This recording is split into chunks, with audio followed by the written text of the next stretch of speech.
The poker wager. The saloon lanterns smoked and hissed in the thin mountain air, casting long shadows across the scarred wooden tables. Outside, the high desert wind rattled against the shutters, bringing with it the howl of coyotes from the mesas. Inside, tobacco smoke curled like a ghost above the gamblers' heads. Clint Harrow sat at the corner table, his hat brim low, his fingers steady on the cards. He was not a man much given to luck these days, though once he had been. At 37, he was still tall and broad across the shoulders, with the slow, deliberate movements of a man who worked with cattle, horses, and a rifle.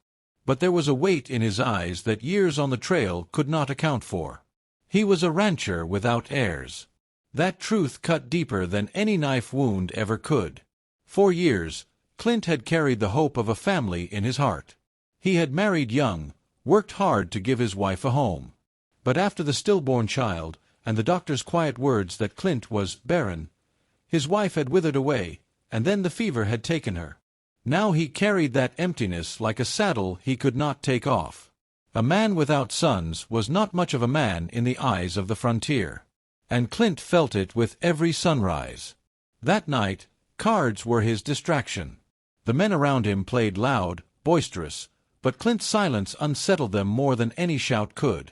His chips were stacked neat. His whiskey sat untouched. Old Hank, the dealer, squinted at him. "You ain't lost a hand yet, Harrow. Luck's gonna turn." Clint didn't answer. Luck had turned years ago. This was just mathematics, patience, and a cold heart. The door banged open, and two men entered dragging something. No, someone. Heads turned. Boots scuffed the floor. It was a girl. A young Comanche, maybe 18, her wrists bound, her hair a long black river down her back. Her dress was torn, her feet bare and dusty from the trail. She kept her chin high, though her eyes burned with fury. "Picked her up outside the settlement," one of the men boasted, tossing her forward like a calf. "Thought we'd have some fun with her, but figured maybe the table's worth more tonight. A rare prize, boys. Who's feeling bold enough to wager?" The room shifted uneasily. Some laughed. Others spat in disgust. The frontier was cruel, but even in cruelty, lines could be crossed. Clint's jaw tightened.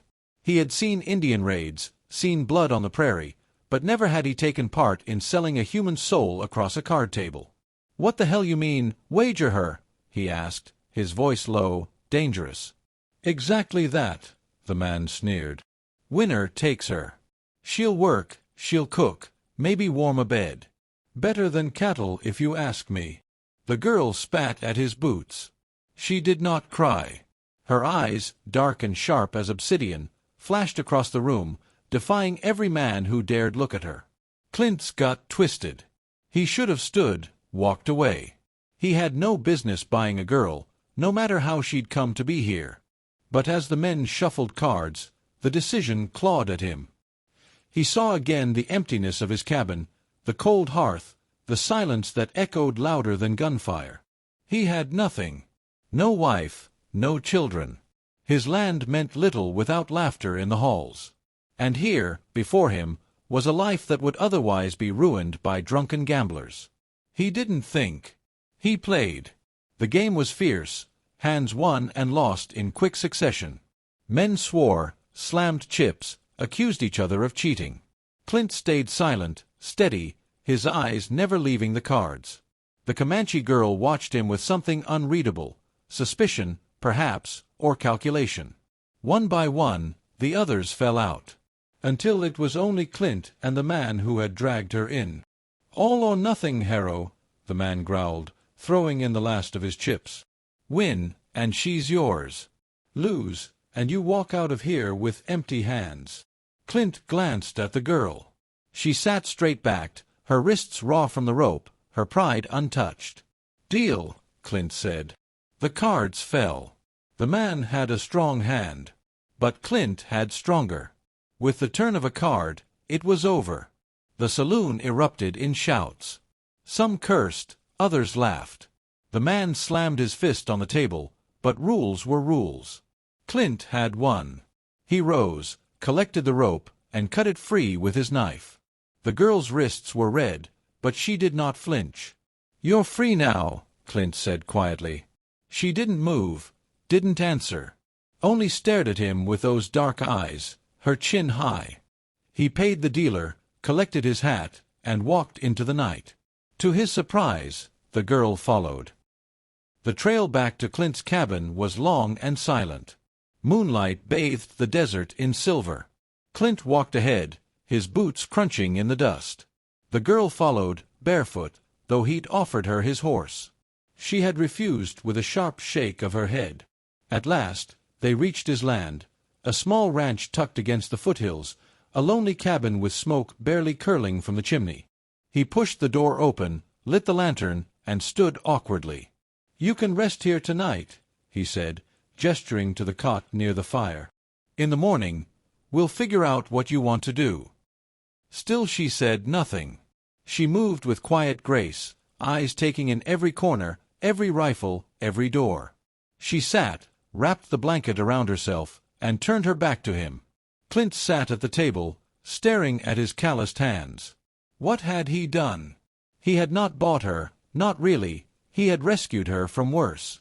But the truth was, she was here now, under his roof, because of a poker game. And somewhere in the back of his mind, a dangerous thought whispered, maybe fate had dealt him a different kind of family than he'd ever expected. The dawn broke cold and clear. Clint rose early, brewed coffee, and cooked beans and cornbread. The girl stirred at last, sitting up with wary eyes. "You hungry?" he asked. Silence. "My name's Clint Harrow." Nothing. At last, she spoke, her voice quiet but sharp. "Taya." Clint nodded. "Taya, then. You're safe here." Her eyes narrowed. "Safe? You think Comanche girl's safe in white man's cabin?" Clint swallowed. "Safer than in that saloon." She looked away, chewing the cornbread he'd offered. Her pride was still intact, her spirit unbroken. Clint admired that more than he could say. For 2 days, she stayed. She spoke little, but watched him work the ranch, mend fences, feed stock. Clint gave her space, asked nothing of her. But on the 3rd morning, he woke to the sound of hoofbeats. Many hoofbeats. He stepped onto the porch, rifle in hand. From the ridge above, shadows moved. Riders. Dozens of them, painted and armed, their faces grim. The Comanche. Taya stepped outside, her face unreadable. "They come," she said simply. "My people." Clint's heart hammered. He had not stolen her. He had not harmed her. But to her tribe, what would it look like? The riders spread in a wide circle around the cabin, their war cries sharp against the sky. Clint set his jaw. The cabin was surrounded. The circle tightens. The morning sun glared white across the prairie, painting the line of mounted Comanche warriors in fire and shadow. Clint stood on the porch of his cabin, his rifle cradled loosely in his arms, though he knew better than to raise it. One shot fired would bring 100 arrows in return. Taya stood beside him, her long hair stirring in the wind. She was calm, almost serene, as if she had expected this. "You knew they would come," Clint said quietly. She did not look at him. "My people do not leave their daughters. They follow. Always." The lead warrior rode forward, a tall man painted in red and black, eagle feathers woven into his hair. His gaze was fierce, but when it landed on Taya, Clint saw something else, recognition. "My father," she murmured. Clint stiffened. Her father. A chief. That made this all the worse. The warrior raised his spear, pointing it toward Clint. Then a stream of Comanche words burst forth, harsh and demanding. Taya answered quickly, her voice sharp, her hands gesturing back toward the saloon, the card table, the men who had tied her wrists. Clint couldn't understand the words, but he saw the fury in her father's eyes as she spoke. At last, she turned to Clint. "He asks why you keep me here. Why you did not return me." Clint took a slow breath. His heart pounded, but his voice was steady. "Tell him I won you in a card game. And I brought you here so you would not be harmed." Taya's eyes flickered, caught between disbelief and something softer. Still, she translated. Her father listened, then barked a laugh, bitter, mocking. He spoke again, and the other warriors echoed him, their voices rising like thunder. "What's he saying?" Clint asked. "He says you stole me. That white men always steal. He says you will die for it." Clint's grip tightened on his rifle. Then tell him the truth. I didn't buy you as a slave. I gave you a bed, food. You're free to walk out that door. Taya hesitated. She looked at him then, truly looked, at the weariness in his eyes, the emptiness in his cabin, the way he had treated her not as property but as something more. Her father shouted again. Taya lifted her chin. If I walk to them, you will die anyway. They think you touched me. Clint's chest tightened. Then you tell him I didn't. I have told him. He does not believe. The warriors shifted, their horses stamping, circling tighter. The air felt ready to snap. Clint knew then he could fight, kill a few, but he would never leave this cabin alive. He could surrender, but that meant torture, slow death, maybe worse for Taya. Unless trust could do what bullets could not. Clint set the rifle down slowly on the porch rail. He lifted his hands, palms open. I'll not raise a gun against her kin, he said. If they take me, I'll go. But not as a thief. Tell him that, Taya. Tell him I don't fear the truth. Taya's throat worked as she translated.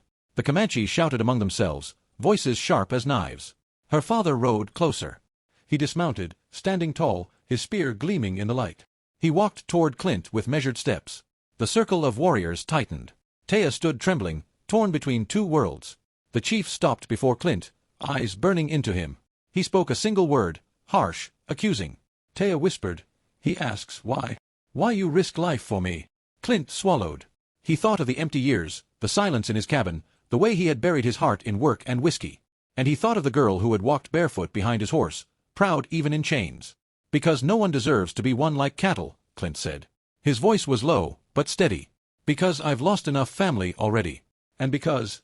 He glanced at Taya, meeting her dark eyes. Because maybe you were meant to walk into my life. Taya's lips parted. She repeated his words, though softer, slower. Her father's face hardened, then shifted, confusion, suspicion, something unreadable. The warriors muttered. The chief raised his spear, and then drove it hard into the dirt at Clint's feet. Silence fell. Taya's eyes widened. She turned quickly to Clint. He spares you. He says, you are either a fool or a man without fear. He respects both. Clint let out a long breath he hadn't realized he'd been holding. The chief spoke again, shorter this time, his tone like stone. Taya translated, her voice trembling. He says I may choose. Go with them, or stay with you. The choice. It hit Clint harder than any threat of death. He forced himself to nod, to keep his voice steady. It's your life, Taya. You choose. The circle of warriors waited, still as statues. The desert wind whispered through the grass. Taya stood between two worlds, the blood of her people, the stranger's cabin. She looked at her father, proud and stern. Then she looked at Clint, the man who had cut her bonds without asking anything in return. Her voice was clear.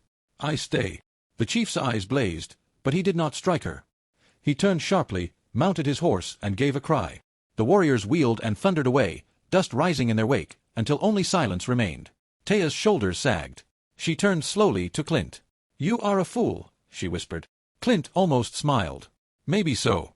But I'm glad you think I'm worth staying for. The days that followed were fragile, like glass.